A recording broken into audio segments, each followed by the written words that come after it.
Hello everyone, आप सभी का स्वागत है। तो आज मैं रीजनिंग एबिलिटी में डिस्कस करने वाला हूं आपसे ऑर्डर पजल पार्ट 2। नोटिस करिए, ऑर्डर पजल पर मैं आपको बेसिक स्ट्रक्चर बता चुका हूं कि ऑर्डर पजल एक्चुअल में होती क्या है। तो आज की क्लास में हम करने वाले हैं कि ऑर्डर पजल पे और भी क्वेश्चन करने वाले हैं। देखिए, ऑर्डर पजल एक बहुत इंटरेस्टिंग टॉपिक है, नाम ही इंडिकेट कर रहा है ऑर्डर और पजल। देखिए, पजल बहुत सारे टाइप्स की होती हैं, जिसमें मैं ऑर्डर पजल आपसे करा रहा हूँ, जिसमें कंपैरिजन बेस होता है। ये इससे बड़ा है, ये इससे छोटा है, ये केवल इससे बड़ा है। तो ये जो क्वेश्चंस होते हैं ये ऑर्डर पजल में कहलाते हैं।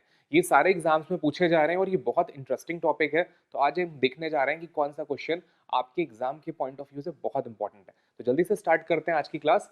देखिए, पहला क्वेश्चन आपके सामने आ चुका है। थोड़ा सा बड़ा क्वेश्चन आपको लग रहा होगा, लेकिन बहुत लेंदी नहीं है। बस आपको बेसिक स्ट्रक्चर पता होना चाहिए। बेसिक स्ट्रक्चर अगर आपको पता है तो आप क्वेश्चन कर ले जाएंगे। अब बहुत ध्यान से क्वेश्चन को रीड करते हैं। देखिए, 6% है are order based on their weight, heaviest to lightest. अब नोटिस करिए, 6 लोग हैं जिसमें बड़े से मतलब भारी से हल्के क्रम में उनको रखा गया।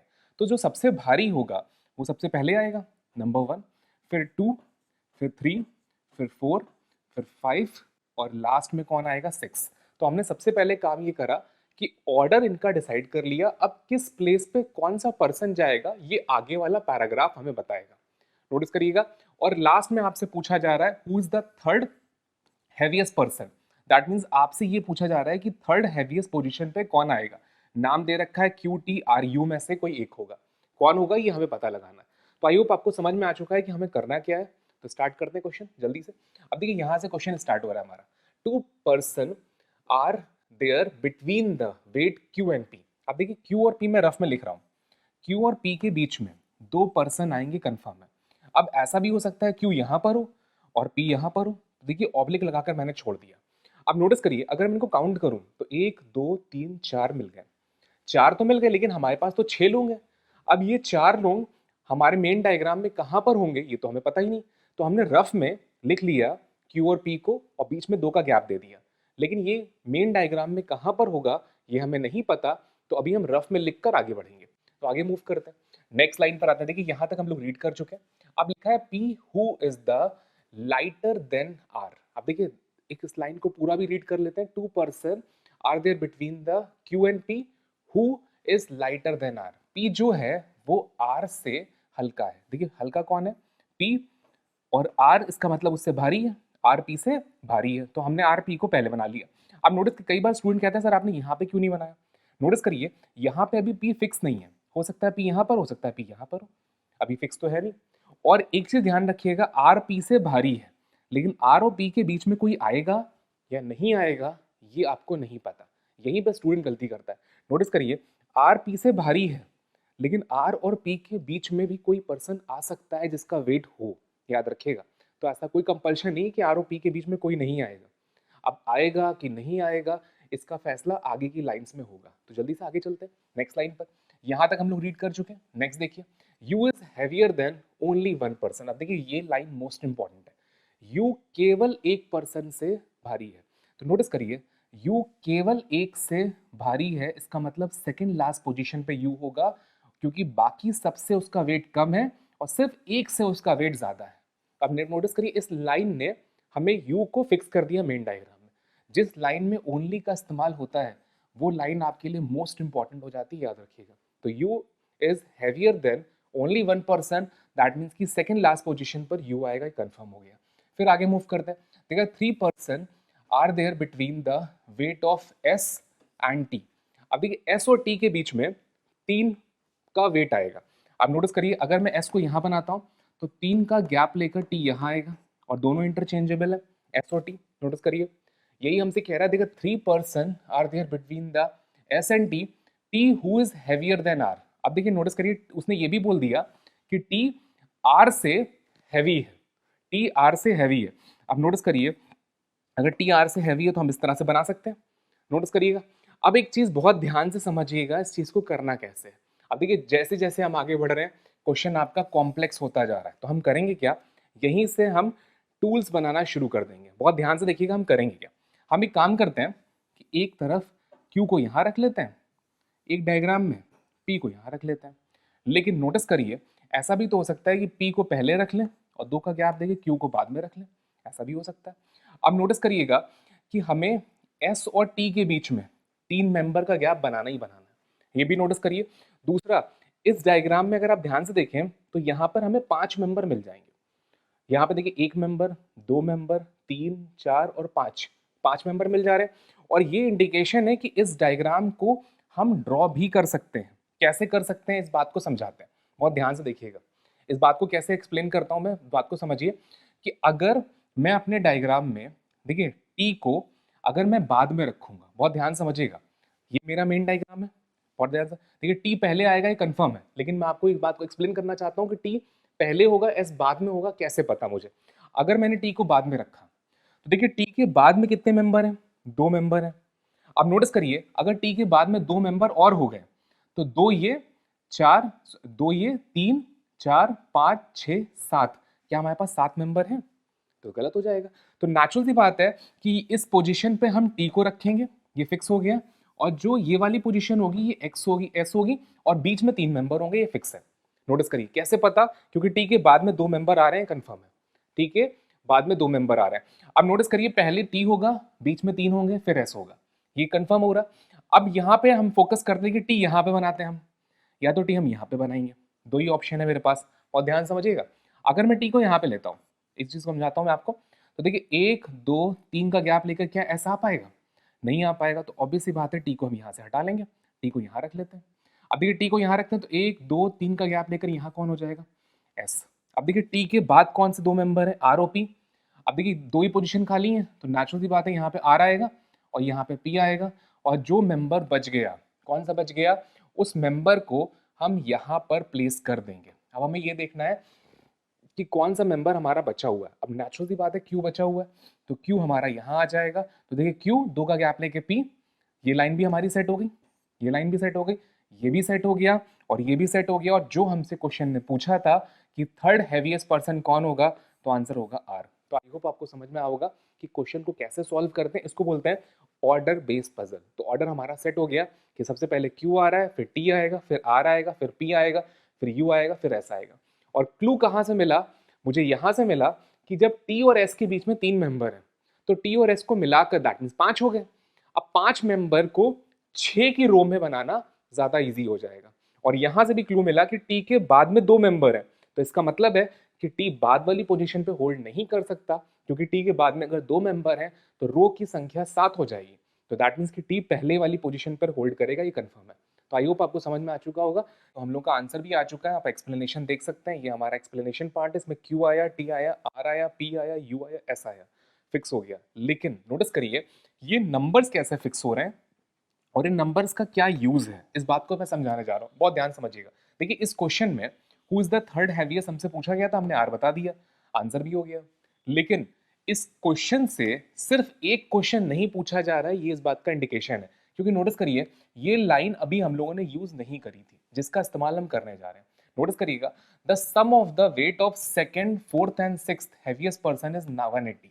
That means second, fourth and sixth. Notice करिएगा second, fourth and sixth, that means T, P और एस का जो सम आएगा वो 190 के बराबर है। बहुत ध्यान समझिएगा। The ratio of their is 16, 13 and 9। अब नेचुरल सी बात है, इनका रेशियो भी दे रखा है, तो इसका मतलब ये 16x है, इसको हम दे सकते हैं 13x, और लास्ट वाला हो जाएगा 9x। अब नोटिस करिए ये वैल्यू 190 के बराबर है। अब सबको ऐड कर लेते हैं, जरा ऐड कर लें। नोटिस करिए 16 में 9 ऐड करेंगे 25, 25 प्लस 3 28, 38, तो 38x इज इक्वल्स टू 190 आ रहा है। तो आई होप समझ में आ रहा है। अब नोटिस करिए 9, 19 से इसको कैंसिल कर देते हैं, 2 आ जाएगा। अब 2 को इसको कैंसिल करेंगे तो 5 आ जाएगा। तो x की वैल्यू कितनी आई? 5 आई। आई होप समझ में आ रहा है। अब जैसे ही हम इसको 5 से मल्टीप्लाई करेंगे तो नोटिस करिए 5 से अगर हम 16 को मल्टीप्लाई करते हैं तो 16 into 5 that's called 80। I hope समझ में आ रहा है ये 80 कैसे बना। अब नोटिस करिए 13 मल्टीप्लाई 5 तो कितना होगा? 65 हो जाएगा। तो ये 65 आ रहा है p की वैल्यू। और s की वैल्यू हमारे पास कितनी थी? 9 थी, तो 9 इंटू 5 दैट्स कॉल्ड 45। तो आई होप आपको समझ में आ रहा है कि s की वैल्यू क्या है। लेकिन आप लोग सोच रहे होंगे कि इसका यूज क्या है। तो इसका यूज इस क्वेश्चन में नहीं था, लेकिन इसके बाद जो नेक्स्ट क्वेश्चन होने वाला है वहां पर आपको इसका यूज दिखेगा। लेकिन आपने कैलकुलेट अगर पहले से कर रखा है तो आपको इसके ऊपर जो और भी क्वेश्चन पूछे जाएंगे वो आपके लिए इजी हो जाएंगे। तो पहला क्वेश्चन हम लोग कर चुके हैं जिसमें हमारा आंसर आ चुका है आर है। अब देखते हैं इसके ऊपर दूसरा क्वेश्चन कौन सा पूछा है, और ये इस बात का इंडिकेशन है कि आपसे इस पर 100% श्योर है कि और भी क्वेश्चन पूछे जाएंगे, क्योंकि इसमें कुछ ऐसी इंफॉर्मेशन है जिनका इस पर्टिकुलर क्वेश्चन में कोई यूज ही नहीं हुआ, तो उनका अगले क्वेश्चन में यूज होगा। तो जरा देखते हैं अगला क्वेश्चन कौन सा होने जा रहा है। अब देखिए अगला क्वेश्चन आपके सामने आ चुका है, ये एक्सप्लेनेशन पार्ट है जो हम लोग पहले से सॉल्व कर चुके हैं। अब देखिए यहाँ पे पूछा है what is the possible weight of R. उसने पूछा है आर का पॉसिबल वेट क्या होगा। देखिए आर का वेट 80 से कम होना चाहिए और 65 से ज्यादा होना चाहिए। तो 80 से कम हो, 65 से ज्यादा हो। देखिए 65 से ज्यादा हो तो ये होगा नहीं, ये होगा नहीं, और 80 से कम हो तो ये होगा नहीं। नोटिस करिए, तो बचा कौन, 75 इज द राइट आंसर। तो आई होप आपको समझ में आया होगा कि क्वेश्चन नंबर 2 इस टेबल से जो टी और पी की वैल्यू है उनके बेसिस पर सॉल्व हो रहा है। तो इसीलिए नोटिस करिए यहाँ पे जो रेशियो दे रखा था वो रेशियो देने का मोटिव क्या था, आई होप समझ में आया होगा कि मोटिव यही है कि अगले क्वेश्चन में इसका यूज होने वाला है। तो आई होप समझ में आ गया। इसके ऊपर एक क्वेश्चन और है, तो जल्दी से चलते हैं नेक्स्ट क्वेश्चन पे, देखते हैं अगला क्वेश्चन कौन सा होने जा रहा है। अब देखिए अगला क्वेश्चन भी आपके सामने आ चुका है, वेट हमारे सामने। देखिए क्वेश्चन पूछ रहा है what is the sum of the weight of P and T. अब देखिए पी का भी वेट पता है आपको, टी का भी पता है, तो दोनों को जोड़ दीजिए, वैल्यू ऑब्वियस सी बात है। देखिए डायरेक्ट ऐड कैसे करते हैं, नोटिस करिए डायरेक्ट ऐड करने का तरीका क्या होता है। देखिए इसको राउंड ऑफ में कर लीजिए, इसको 60 मान लीजिए, ये 80 है, तो 80 को 60 में ऐड करेंगे, that's called 140 plus 5 that's called 145, तो 145 हमारा आंसर हो गया। बहुत सारे लोग क्या करते हैं कि 0 को 5 में जोड़ा 5 लिखा, 8 को 6 में जोड़ा 14 लिखा। आप बिल्कुल ऐसे कर सकते हैं, लेकिन जितना आप ओरल करना चाहें उतना आपका कैलकुलेशन फास्ट होगा और स्पीड आपकी बढ़ेगी, याद रखिएगा। तो ओरल कैलकुलेशन भी करना सीखना है आपको। जल्दी चलते हैं नेक्स्ट क्वेश्चन पे, देखते हैं अगला क्वेश्चन कौन सा होने जा रहा है। अब देखिए नेक्स्ट क्वेश्चन आपका बदल गया, देखिए लैंग्वेज बदल चुकी है, इस बार हमें सॉल्व करना है। तो जल्दी से स्टार्ट करते हैं इस क्वेश्चन को। बहुत ध्यान से देखिएगा क्वेश्चन कि क्या क्वेश्चन कह रहा है। सेम उसी पैटर्न पर है कि हमें ऑर्डर पता लगाना होगा और आंसर देना है। देखते हैं, there are 5 sticks E, O, X, Z and R with different height. देखिए 5 स्टिक्स है जिनकी हाइट्स दे रखी हैं, अच्छी बात है। अब X is taller than only 1 stick. तो सबसे पहले हम काम करेंगे कि हम एक डिसेंडिंग ऑर्डर में एक पार्ट मेंटेन कर लेंगे और उसमें 5 पार्ट में रखेंगे डिसेंडिंग ऑर्डर में। मैं आपको प्रीवियस लेक्चर में बता चुका हूं कि जब भी ऑर्डर पजल हम बनाएंगे तो हमेशा बड़े से छोटे क्रम में बनाते हैं। बड़ा सबसे पहले आएगा, फिर उससे छोटा, फिर उससे छोटा, फिर उससे छोटा और सबसे छोटा लास्ट में। ये हमेशा ध्यान रखिएगा। अब देखिए यहाँ पे मेंशन है x is taller than only 1 stick. X केवल एक स्टिक से टॉलर है, इसका मतलब सेकेंड लास्ट पोजीशन पर आएगा और बाकी सारी स्टिक से वो छोटा है। एक्स केवल एक स्टिक से बड़ा है, बाकी से छोटा है, नेचुरल सी बात है। अब अगली लाइन में लिखा हुआ है R is taller than Z, R is taller than Z, लिख लिया। Which is not the shortest. अब ये जो विच है ये किसको बता रहा है, जेड को बता रहा है। जेड सबसे छोटा नहीं है, नोटिस करिए, R is taller than Z which is not the shortest, जो सबसे छोटा नहीं है। दैट मीन्स कि जो सबसे जेड सबसे छोटा नहीं है, दैट मीन्स जेड के बाद भी कोई और होगा। आगे चलते हैं नेक्स्ट लाइन में। नेक्स्ट लाइन में लिखा है more than 2 stick have the height between the O and E. अब देखिए मोर देन 2, मोर देन 2 का मतलब 3 भी हो सकता है, 4 भी हो सकता है। लेकिन एक चीज नोटिस करिएगा, अगर मिडिल में 4 आ गए तो क्या हमारे पास यहाँ पर नंबर ऑफ स्टिक 6 नहीं हो जाएंगी, ऑब्वियसली बात हो जाएंगे। तो इसका मतलब है मोर देन 2 स्टिक्स का मतलब है दैट मीन्स की 3 होगी। ये कंफर्म हो गया कि O और E के बीच में 3 स्टिक्स ही हो पाएंगी, 3 से ज्यादा हम रख ही नहीं सकते, क्योंकि अगर हम 3 से ज्यादा रखते हैं तो हमारे पास नंबर ऑफ स्टिक्स 5 से ऊपर हो जाएंगे। क्योंकि नोटिस करिए अगर बीच में 3 है और ये O और E को मिला लेंगे तो 5 तो ऐसे ही हो गई। तो नेचुरल सी बात है कि हमें ये पता चल गया कि O और E में से कोई ना कोई पर्सन बाउंड्री पर बैठेगा। अब कौन बैठेगा इसका खुलासा देखिए अगली लाइन में मेंशन है। तो यहाँ पे देख लेते हैं, मोर than 2 sticks have height between the O and E। तो हमने ये लाइन रफ में लिख ली। एक चीज ध्यान रखिएगा, E पहले भी हो सकता है और बाद में भी हो सकता है, इसलिए मैंने ऑब्लिक लगा के छोड़ा है। इस चीज का अगर आपने ध्यान रखा कि ये ऑब्लिक बहुत जरूरी है तो क्वेश्चन, हर क्वेश्चन आपके हाथ में होगा। अगली लाइन में देखिए लिखा है O is neither taller than R nor Z। O जो है वो ना R से बड़ा है ना Z से बड़ा है, दैट मीन्स कि इनसे O जो है वो छोटा है। किससे, R और Z से छोटा कौन है, O है। तो हम यहाँ पे ये मेंशन कर सकते हैं कि R और Z से छोटा कौन है, O होगा। क्योंकि बड़ा नहीं है तो नेचुरल सी बात है छोटा ही होगा, चीज ध्यान रखिएगा। अब नोटिस करिए कि आर और जेड से छोटा ओ है, तो दैट मीन्स कि ओ सबसे पहली पोजीशन पे नहीं आ सकता। क्यों नहीं आ सकता? क्योंकि अगर सबसे पहली पोजीशन पर आया तो वो आर और जेड से तो बड़ा हो जाएगा। तो नेचुरल सी बात है इस पोजीशन पर हमें फिक्स हो गया, यहाँ पे ई होगा और जो लास्ट पोजीशन होगी वो ओ होगा। और जैसे ये फिक्स हुआ हम अपने मेन डायग्राम में इसको बना सकते हैं। अब देखिए मेन डायग्राम में आ जाते हैं, यहाँ पे ई रख लेंगे और यहाँ पे हम लोग ओ रख लेंगे, और जो आर और जेड है वो नेचुरल सी बात है यहाँ पर आ जाएंगे आर और जेड। तो आई होप आपको समझ में आया होगा कि ऑर्डर पजल कैसे बनाते हैं, और डायग्राम हमारा बन चुका है। अब जरा और भी देखते हैं क्या और चीजें इसमें मेंशन है, उनके अकॉर्डिंग हम डायग्राम पूरा कर लेते हैं। जरा नेक्स्ट पे आते हैं। The second tallest stick is 27। देखिए second tallest that means this one 27 centimetre height if the height of X is 1/3 of R. अब देखो 1/3 एक्स की जो वैल्यू है, स्टिक की जो हाइट है वो 1/3 है, तो दैट मीन्स कि 27 को अगर मैं 1/3 कर दूं तो दैट मीन्स कि 9 आएगा। तो x की जो हाइट होगी वो 9 होगी। तो आई होप आपको समझ में आ चुका है कि x की हाइट आ गई हमारे पास। और देन अब क्वेश्चन पूछ रहा है then what may be the height of O की हाइट पूछी है। देखिए ओ की हाइट तो हमें पता ही नहीं है, तो नेचुरल सी बात है आंसर आना है CND, लेकिन CND कहीं ऑप्शन ही नहीं है, नोटिस करिए। लेकिन हमें ये चीज पता है कि ओ से जो बड़ी हाइट है वो 9 है, तो 9 से कम होना चाहिए। अब 9 से कम होना चाहिए कंफर्म है। क्या 12 9 से कम है? नहीं। 10 9 से कम है? नहीं। 8 9 से कम है? बिल्कुल है।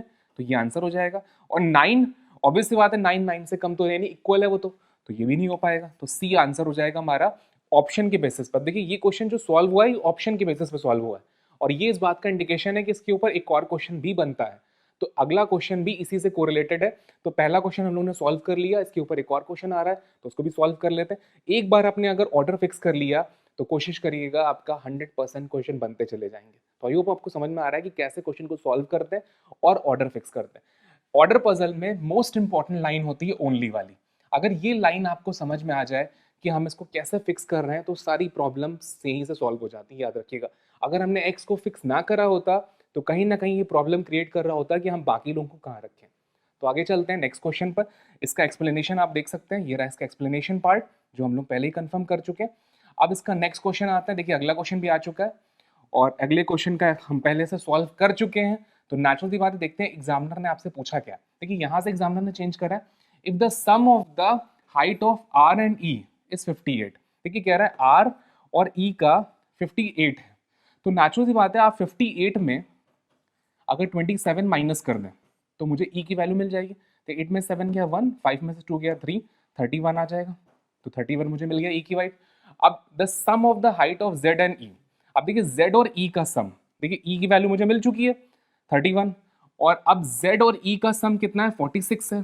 तो नोटिस करिए 46 में अगर मैं 31 माइनस कर दूं तो वैल्यू कितनी आती है 15। तो जेड की वैल्यू मुझे 15 मिल गई। कैसे बनाया मैंने? देखिए जेड और ई का सम दे रखा है 46 और ई की वैल्यू 31 है। तो नोटिस करिए ये वैल्यू क्या है जेड प्लस ई है, और ये वैल्यू क्या है ई है। तो जब हम माइनस करते हैं तो ई कैंसिल हो जाएगा, जेड मिल जाएगा। तो 15 जो होगी जेड की वैल्यू हो जाएगी। तो what is the height of Z, Z की हाइट पूछी गई, दैट मीन 15 आंसर होगा। क्वेश्चन आपकी मुट्ठी में है। तो आपको समझ में आया कि एग्जामिनर ने एक लाइन और एक्स्ट्रा कर दी जिसके बेसिस पर हमारा क्वेश्चन सॉल्व हुआ। लेकिन आपको जो लाइन इस क्वेश्चन में मेंशन है इफ लगाकर, वो सिर्फ इसी क्वेश्चन के लिए वैलिड होगी। जैसे ही हम अगले क्वेश्चन पे जाएंगे, अगर आपसे पूछे जेड की वैल्यू क्या है तो आप कहेंगे नहीं पता, क्योंकि आपको इस क्वेश्चन में पता चला है जेड की वैल्यू 15 है, आपको इस क्वेश्चन के प्लेटफॉर्म से पता चला है ई की वैल्यू 31 है, लेकिन पैराग्राफ में ई की वैल्यू 31 कंफर्म नहीं हुई थी, पैराग्राफ में जेड की वैल्यू 15 कंफर्म नहीं हुई थी। तो याद रखिएगा इसको बोलते हैं कंडीशनल बेस्ड क्वेश्चन। याद रखिए जो कंडीशन जिस क्वेश्चन में दे रखी है वो उसी के लिए वैलिड होगी। जैसे ही हम नेक्स्ट क्वेश्चन पे जाएंगे वो कंडीशन हमारे लिए यूजलेस हो जाएगी। तो आई होप आपको समझ में आएगा कि कंडीशन बेस्ड क्वेश्चन भी ऑर्डर पजल में बनते हैं। चलिए आई होप ये क्वेश्चन क्लियर हो गया होगा। चलते हैं नेक्स्ट पार्ट पर, अगला क्वेश्चन। अब देखिए अगला क्वेश्चन आपके स्क्रीन पर आ चुका है। इस बार देखिए क्वेश्चन डिफरेंट है, कुछ अलग है, तो बहुत ध्यान से सॉल्व करिएगा। देखिए यहाँ पे लिखा हुआ है 6 पर्सन है, अच्छी बात है, डिफरेंट हाइट है, सबकी अलग अलग हाइट है। अब हमें देखिए सबसे पहला अगर हमें मिल गया हाइट के बेसिस पर है तो हमें ऑर्डर सबसे पहले फिक्स करना है। तो हम एक काम करेंगे, सबसे बड़े को पहले रखते हैं, फिर सेकंड, फिर थर्ड, फिर फोर्थ, फिर फिफ्थ और लास्ट वन है सिक्स्थ। 1 2 3 4 5 6, यही हमेशा याद रखिएगा कि कभी ऐसा मत करिएगा कि छोटे को पहले ले आए बड़े को बाद में कर दें। अगर ऐसा करेंगे तो क्वेश्चन पूरी तरह से चेंज हो जाएगा, याद रखिएगा। तो जो पैटर्न हम लोग कर रहे हैं उसमें डिसेंडिंग ऑर्डर में फिट करा जाता है, तो डिसेंडिंग सबसे बड़ा यहाँ पर और सबसे छोटा यहाँ पर, ये याद रखिएगा हमेशा ऑर्डर पजल को सॉल्व करते समय। अब जरा देखते हैं स्टार्टिंग में क्या लिखा हुआ है। यहाँ से स्टार्ट हो रहा है question, R is taller than only P and T, R केवल पी और टी से बड़ा है। तो देखिए आर केवल पी और टी से बड़ा है, तो आर को हम यहाँ पे फिट कर सकते हैं और पी और टी को हम यहाँ पे रख लेंगे। ऐसा मैं कैसे पता मुझे, नोटिस करिएगा, आर केवल पी और टी से बड़ा है, इसका मतलब बाकी सबसे छोटा है, तो बाकी जो सब है वो उससे छोटा आर हो जाएगा और केवल पी और टी से बड़ा हो जाएगा। और मैं आपको एक चीज बता चुका हूँ, जिसके साथ ओनली लगा होता है वो पर्सन बाउंड्री को टच करेगा। तो पी और टी के साथ अगर ओनली लगा है तो पी और टी में से कोई एक बाउंड्री को टच करेगा, ये कंफर्म है, ये याद रखिएगा। नेक्स्ट लाइन रीड करते हैं। देखिए S is shorter than only Q, S छोटा है केवल क्यू से, तो एस छोटा है क्यू से, अच्छी बात है। अब देखिए ओनली फिर क्यू के साथ लगा है, तो क्यू वाले पर्सन को बाउंड्री टच करनी है, तो नेचुरल सी बात है कि क्यू को बाउंड्री टच करनी है तो क्यू को यहाँ पे सेट करेंगे और एस हमारा यहाँ पे सेट होगा। अब जो मेंबर बच गया उसका नाम क्या होगा, हम यहाँ से देख सकते हैं, उसका नाम हो जाएगा यू, तो यू हो जाएगा मिडिल वाला पर्सन। अब देखिए ऑर्डर हमारा आ चुका है Q S U R P T और आखिरी में पी टी है। अभी देखिए पी और टी कंफर्म नहीं है, अगली लाइन में मूव करते हैं। देखिए T is not the shortest, T सबसे छोटा नहीं है। अगर टी सबसे छोटा नहीं है तो नेचुरल सी बात है यहाँ से हम पी रख लेंगे और इस पोजीशन पे हम टी को रख लेंगे, क्योंकि पी सबसे छोटा नहीं है। आई होप समझ में आया। नेक्स्ट लाइन मूव करते हैं। The one who is third tallest 165। अब देखिए थर्ड टॉलेस्ट कौन है, 165 है, ये मेंशन है।